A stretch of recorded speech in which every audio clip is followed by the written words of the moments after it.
Ya estamos de regreso desde Mérida. Le agradezco a Federico Berrueto que nos acompaña aquí en la revista. Federico, bienvenido. Muchas gracias, Rodrigo. Un placer. Oye, esta semana estuvieron varios gobernadores de oposición al gobierno con el secretario de Gobernación, Adán Augusto, y me sorprendió que, bueno, todos hablaron bien de él. Yo creo que ese va a ser el candidato, pero de todos, ¿no? Porque el de los panistas, todos hablaron bien de él. ¿Qué pasó? Bueno, mira, lo que pasa es que frente a la cerrazón que ha habido por parte del gobierno, la apertura que ha promovido el presidente, porque lo que hace Adán Augusto, más allá de que es muy, que le viene muy bien a su forma de hacer política, y además que él pues es gobernador en licencia, entonces el Tiene contacto que relación. tiene con los gobernadores le resulta muy fácil, muy natural. Pero lo que está haciendo lo está haciendo por encomienda del presidente y creo que ahí no se equivoca el presidente. O sea, urgía, hay necesidad de tender puentes hacia los gobiernos locales, hacia los partidos de oposición, hacia el Congreso, incluso al interior mismo. Recordemos que Adán Augusto, una de sus primeras acciones es acercar a Ricardo Monreal y a Claudia Sheinbaum. Entonces, también al interior del gobierno hace falta quien esté hablando y quien esté comunicando. De manera tal que es un sano precedente y por esa misma razón el entusiasmo y las expresiones muy favorables de parte de los gobernadores. Obviamente esto abre espacio a la especulación sucesoria, más cuando el presidente adelantó los tiempos. Yo no veo como tal, veo que más bien que Adán Augusto está haciendo su trabajo, no está construyendo una candidatura, el presidente tampoco está promoviendo una candidatura, sino simplemente le está asignando estas tareas. Lo que sí es cierto es que se está naufragando la candidatura de Claudia Sheinbaum.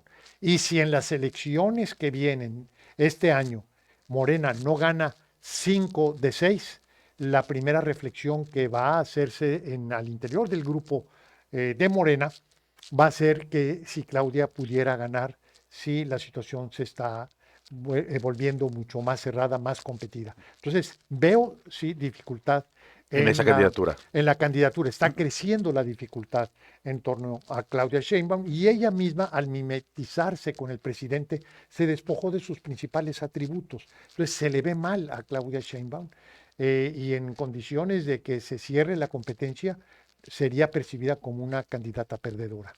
Oye, Federico, y dentro de todo esto, las diferencias que hay en el gabinete y todo, se puede ver también entre las diferencias de algo tan diferente que es como la guerra, la posición de México en la guerra, pero la diferencia entre los secretarios, por ejemplo, el Marcelo Ebrard y las propias declaraciones del presidente, ¿no? Sí, yo creo que el presidente está muy equivocado, muy, muy equivocado al respecto. O sea, ser ambiguo en las condiciones actuales es simplemente no entender lo que está sucediendo. Se trata de tomar partido.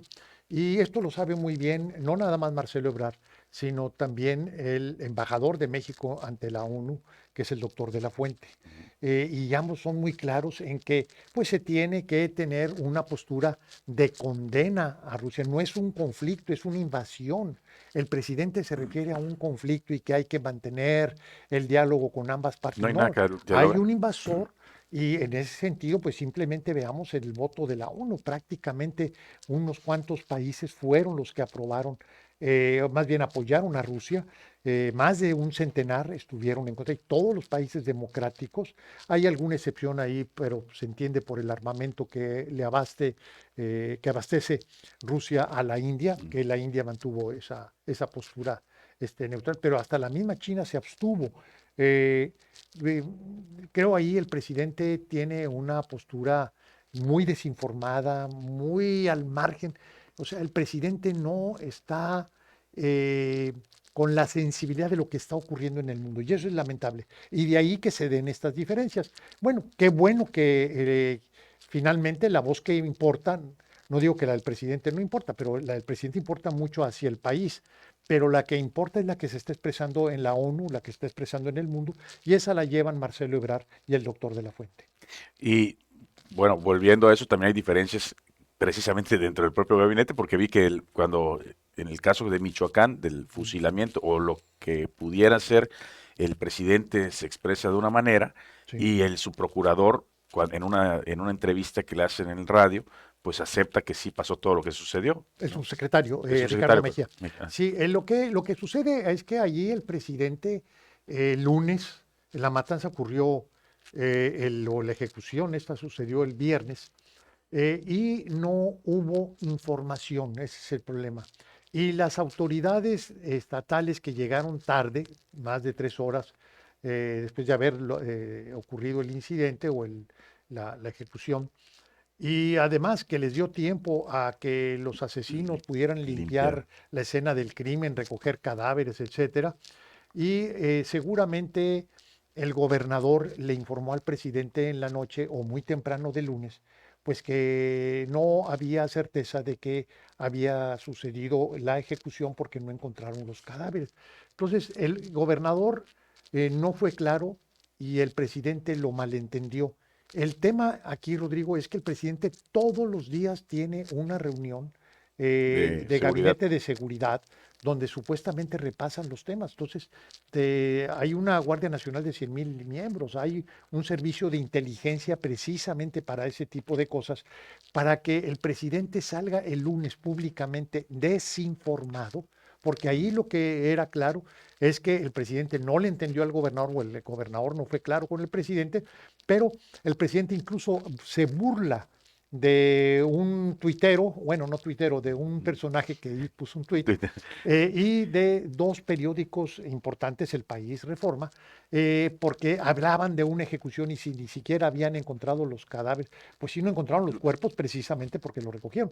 Conforme van avanzando la información y Ricardo Mejía, el subsecretario de Seguridad Pública, y Protección Ciudadana, él va, pues tiene que ir reconociendo, y luego un galimatías, hablar de enfrentamiento. ¿Cuál Si no, se enfrentamiento? enfrentó Estaban en una, ¿cómo se llama? en un paredón. En un paredón y ahí los ejecutaron, de manera tal que es muy lamentable. Y luego el presidente el martes sale a culpar a Felipe Calderón por todo. Felipe Calderón fue presidente hace 10 años y él ya está en su cuarto año. Entonces, aquí mira, más allá de lo que pueda ver de desencuentros en el gobierno, es el desencuentro del presidente con la verdad, con la realidad.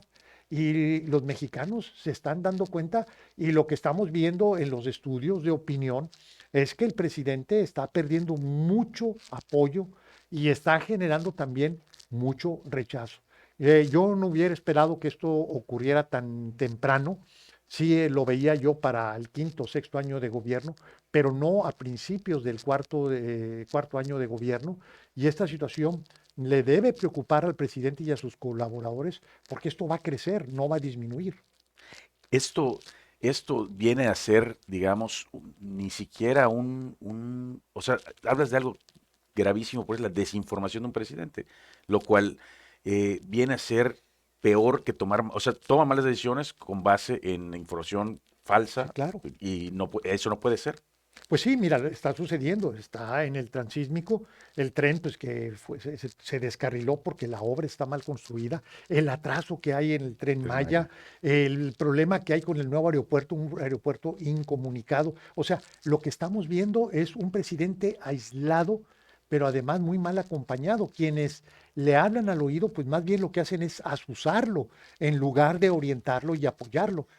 O sea, es decir, los están alrededor, en vez de tranquilizarlo o de darle más información, lo que le dan es cuerda, llamémosle así, Sí, para que siga molesto y para que siga pues golpeando a otros, a los mensajeros y no el mensaje. mira, si vemos el gobierno del presidente, el gabinete del presidente o sus colaboradores, es un molino de carne.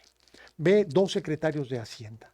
¿Dónde están esos dos secretarios de Hacienda? ¿Dónde está el que era jefe de la oficina? ¿Dónde está el consejero jurídico? Y así te vas yendo. Mucho de las personas que estaban para ayudarles, no nada más están fuera, sino están en desgracia, algunos incluso perseguidos por la justicia. Y esto en buena parte es por el abandono del presidente a sus propios colaboradores. Y a lo mejor el presidente en algunos casos debe sentir traición o que no estuvieron a la altura, etcétera. Y es explicable. Sí, pero tú lo que no puedes hacer es a tus propios colaboradores enviarlos a los lobos. Mira, por ejemplo, el caso de Julio Scherer. A ver, Julio Scherer ahorita está bajo cuestión. ¿Y Castillejos? está documentado el uso de la Consejería Jurídica y de la Procuraduría en casos de corrupción. A donde toquen, si van a Quintana Roo, si van, ¿verdad? Van a encontrar evidencia suficiente, al menos para proceder. Y procedes en contra de Julio y no del consejero jurídico de Peña, donde seguramente el expediente es larguísimo. ¿Y eso por qué crees que se esté dando? Yo lo que creo es que porque el presidente anda en una suerte de guerra santa, en una visión Pero contra los de lo que... propios, Y contra los claro, traidores, llamémoslo es que así. así sucede con las guerras santas, que quien se baja del carro, ¿verdad? Es visto como traidor. Y puede ser consecuente con los del pasado siempre y cuando no sean parte del anatema. El anatema para Andrés Manuel López Obrador es Felipe Calderón, no es Enrique No es Peña Enrique Nieto. Peña Nieto. Está gravísimo y está durísimo Pues sí, esto. porque tenemos la impunidad. Claro. Finalmente, el origen de los problemas de inseguridad, de desigualdad, de violencia, etcétera, es la ¿Y impunidad. por qué Scherer no ha salido a dar la cara? Y digo, no, a ver, me mal expresé. ¿Por qué no ha salido a los medios? No debe salir los medios. Cuando tú tienes una imputación es muy delicado porque lo que debes tener es una estrategia legal, no una Claro. estrategia mediática. Y los abogados de él ya salieron a hacer alguna expresión en el programa de Ciro Gómez Leiva. Se me hace muy convincente lo que ellos expresan, pero aquí el tema está que el que tiene la voz es el fiscal general de la República y el fiscal pues tiene sus elementos y finalmente él invoca autonomía y quizá allí va a dar una muestra de autonomía que el presidente va a resentir. Eso puede ser que se vaya contra, o sea, en contra de lo que dice el presidente. Pues yo no creo que lo que esté haciendo el Si no procurador tiene elementos. es lo que quiere el presidente, pero el procurador, o el fiscal, perdón, el fiscal general de la República, pues también está actuando a partir de lo que él cree que es su responsabilidad. Y hay un desencuentro ahí que no es con Julio Scherer, es el desencuentro del fiscal con el presidente de la República, Claro. pero tiene autonomía. Pues bueno, ya veremos cómo se va desenvolviendo esto. Federico, te agradezco muchísimo que hayas Un, estado aquí con un nosotros. placer, un placer. Él es Federico Berrueto y le agradezco cada semana que esté aquí con nosotros en la revista. Nos vamos a un corte y volvemos.